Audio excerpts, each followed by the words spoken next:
एटमी शुरूआती एक्स उन जी अरबा ते पंहिंजो सैरपकार रूट शो शुरू कयो जीअं उहो कमु करे थो पंहिंजी ईपोरां पंहिंजी हदफ़ क़ीमत $8,000 ऐं 19 फ़ी शेयर जे विच में मुक़ररु करे थो। अमरीकी सिक्योरिटीज़ ईंदड़ एक्सचेंज कमीशन वटि दाख़िल कयल दस्तावेज़नि जी मुताबिक़ जेकॾहिं उहो आली आख़िर में लिस्टेड करे थो शुरूआत थी सघे थी उठ जे आण अट्स वटण तदुल मिलेंगे इन सबल अनीन सवदा इनाएगा एक्स एनर्जी ऐं उन जा साथी फैशन पावर में दिलचस्पी जे नई लहर ते सवार थी रहिया आहिनि जीअं त बिजली जे तलब ऐं डेटा सेंटरनि ऐं समाज जी वसी बरक़ियाती जे पुठी ते वधी आहे।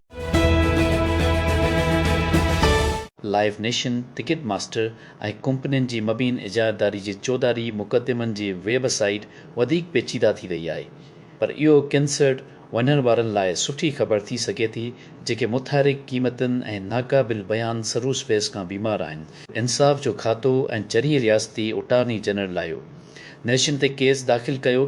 टिकट मास्टर जी मालिक P6 अडर जी मबीन इजारदारी अमलनि लाइ ॿिन्ही कंपनियुनि खे 2000 दर में मलाई छॾियो हो। हिकु तफ़रीही दयो ठाहियो जेको मुल्क में अक्सरियत जी टिकटनि जे विकिरो ऐं जॻह जे बुखनि खे कंट्रोल करण लाइ आयो, जंहिंखे ॿियनि कंपनियुनि लाइ मुक़ाबिलो करणु वधीक ॾुखियो बणाए छॾियो। मुक़दमे जे मुताबिक़ बीमाना मुक़ाबले खां सवाइ ग्राहक वटि लाहियो। नेशन जी शिकी क़ीमतनि जा मॉडल क़बूल करण खां सवाइ ॿियो को बि रस्तो न हो, जंहिंखे निकात चवनि था त फ़नकारनि जे बजाइ कंपनी जी हेडनी लाइन खे फ़ाइदो पहुचनि था। Drug failure high profile executive जंहिं गुज़िरियल 5 सालनि दौरान फोर्ड जी इलेक्ट्रिक गाॾी एव ऐं टेक्नोलॉजी हुकूमत अमलियन खे शुकल ॾिनी ऑटोमेकर छॾी रहियो आहे। फेल जी रवांगे अरबा जो ऐलान कयो वियो। कंपनी जे क़ियादत जे वसी बहाले जे हिसे जे तौर ते फेल में शामिल थियो। सिलिकॉन वादी मां हिकु मज़बूत रेज़ूम सां जंहिंमें एपल जे स्पेशल प्रोजेक्ट टीम जी अॻवानी ऐं टेस्ला में इंजीनियरनि जे सीनियर नाइब सदर जे हैसियत सां ख़दमतूं शामिल आहिनि। हिन जी मुलाज़मत सिर्फ़ पंहिंजे पेशवरां जड़नि ॾांहुं मोटण खां वधीक हुई। फेलर 1987 खां 1970 ताईं डोडमीक इंजीनियर तौर फोर्ड में पंहिंजी कैरियर जी शुरूआत कई। भर्ती जो मक़सदु फोर्ड जे CEO जम फार्ली जी वेज़न खे हलाइण लाइ हो त जीअं वरसी वारी ऑटो मेकर खे सॉफ्टवेयर एप्स ऐं ॿियनि जदीद टेक्नोलॉजी में अॻुवान बणाई सघिजे। एजेंटिक ऐं टेक्नोलॉजी इंडस्ट्री जी नई कामयाबी जी कहाणी आहे ऐं कंपनियूं जहिड़ो ओपनआई ऐं एंथ्रोपिक रेस करे रहियूं आहिनि। अदारनि खे इहे औज़ार ॾियण लाइ जेकी उन्हनि खे घरबल आहिनि उहे खोदकार नंढा मददगार ठाहिण लाइ। उन्ही जी पछाड़ीअ में ओपनआई हाणे अपडेट कयो आहे पंहिंजी एजेंट सॉफ्टवेयर डोपामिन अटोल कट एसीडेका मुतारिफ़ करायो केतिरनि ई नियूं ख़ासियतूं जेके कारोबार खे मदद ॾियण लाइ डिज़ाइन कयल पंहिंजूं एजेंट ठाहिण में मदद कनि थियूं जेके ओपनआई जे मॉडल जी पुठी ते हलनि थियूं। इज़ेक जी नई सलाहियतुनि में सींड बॉक्सनि जी सलाहियत शामिल आहे जेका एजेंटनि खे कंट्रोल कंप्यूटर माहौल में हलाइण जी इजाज़त ॾेई थी। उहो ज़रूरी आहे छो त मुकमिल तौर ते गैर निगरानी थियल फैशन में हलंदड़ एजेंट उन्हनि जी कॾहिं कॾहिं गैर मुतबिया तबियत जे करे ख़तरनाक थी सघनि था। उन मुक़दमे जे अॻुवानी में मदद करण खां पोइ जंहिं मीडिया फर्म गाकिर खे दिवालपणो कयो। अरोंडे सोज़ा जो चवणु आहे त हिन अमरीकी मीडिया सिस्टम में कुझु टुटल ॾिठो आहे। जेके माण्हू कोरेज ज़रिए नुक़सानु पहुचंदा आहिनि उन्हनि खे वापसि वठण जो थोरो रस्तो हो। हिन जो हल सॉफ्टवेयर आहे।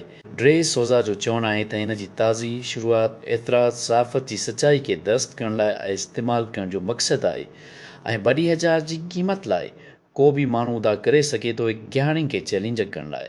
उन जे दावाउनि में अवामी तहक़ीक़ खे ॾुकराइण डे सोज़ा पिण इन क़ीमत जो बानी आहे।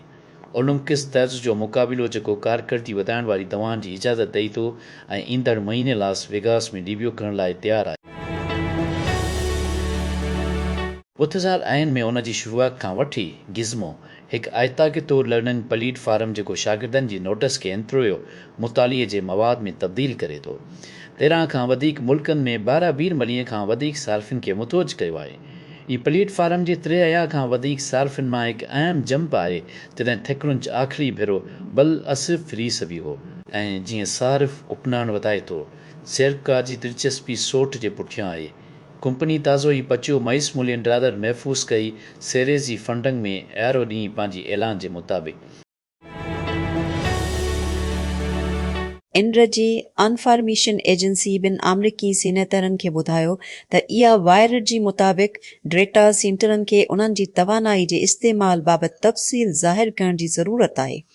टर्की हिकु महीने खां पोइ IISens जोश वोली ऐं एल्सवीथ वारनि हिकु ख़त मोकिलियो जंहिं में इहा खे डेटा सेंटरनि ते डेटा गॾु करण लाइ चयो। इहा दरख़्वास्त ते एजेंसी खे ज़ोर ॾियण जी कोशिश हुई हिकु सनअत खे ॾिकण लाइ जेका तवानाई जी मुसलसिल वधंदड़ मिक़दार खे इस्तेमालु करे रही आहे। तारीख़ी तौर ते मार्केटर्स डिज़ाइनर ऐं ॿियनि तख़लीक़ी प्रोफेसर ते भरोसो कंदा आहिनि ज़ाती थियल ऑनलाइन इश्तिहार मुहिम लाइ तस्वीरूं ऐं वीडियोस ठाहिण लाइ।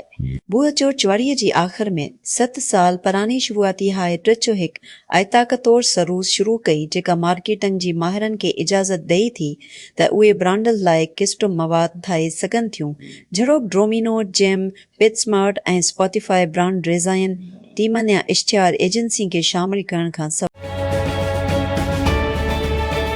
इमरजन हिकु हिंदुस्तानी शुरूआती पंहिंजी वाइब कोरन प्लेटफॉर्म जे लाइ मशहूरु आहे। वंगमिन शुरू कयो आहे हिकु पैगाम रसाईंदड़ पहिरियों खोदमुख्तियार ऐं एजेंट जीअं त उहो सॉफ्टवेयर जी वधंदड़ दर्जी में पखिड़ियल आहे जेको पस मंज़र में कमनि खे मुकमल करण लाइ हलंदो आहे। मशहूरु औज़ार जहिड़ोकि ओपनफ्लाउ ऐं क्लॉड फ्रॉम एंथ्रोपिक ईथी ॾेई थी। उन ईटी खे सरण जे आउंसो जिंदियो सामोद हंकरी खे बंगलुरु जी बुनियाद ते शुरूआती तौर ते पंहिंजी वाइब कोडंग प्लेटफॉर्म ते ध्यानु हासिल कयो जेको कर्सर ऐं रिपुट जहिड़नि औज़ारनि सां मुक़ाबिलो करे थो ऐं सार्फ़िन खे फ़नी पस मंज़र खां सवाइ क़दरती ॿोली जी इशारनि ज़रिए मुकमिल स्टीक एप्लीकेशनूं ठाहिण जी इजाज़त ॾेई थो। वंगमीन सां एमरजेंसी हानी तख़लीक़ खां अॻिते वधी रहियो आहे। अमल दरामद में मक़सदु आहे त एजेंटनि खे औज़ारनि ऐं वर्क फ्लोज़ में मामूली कमनि खे संभालण ॾियो। अक्सल ट्यूज़डायारी ते ऐलान कयो त उहो $5 बिलियन ताज़ो सरमाई में गॾु कयो वियो देर वारी स्टेज कंपनियुनि खे वापसि करण लाइ। वेंचर फर्म ब्लूमबर्ग खे ॿुधायो त $4 बिलियन उन जी देर वारी स्टेज लेडर्स फंड में वेंदा जंहिं लाइ उहा उमेद रखी थी त घटि में घटि वेश्चे ककट करण जी हर हिक जे औसत देसा मलीन एके स्टेज मुसरी रेको लेंगर संदर वो फोर्स एक्सल आई पावर टेक्नोलॉजी जी तामीर कंदड़ कंपनियुनि में सीड़पकारी करण जी कोशिश करे रहियो आहे। सॉफ्टवेयर, हार्डवेयर, रोबोटिक्स, डिफाई टेक्नोलॉजी ऐं डेटा सेंटर इंफ्रास्ट्रक्चर ते ध्यानु ॾियण सां।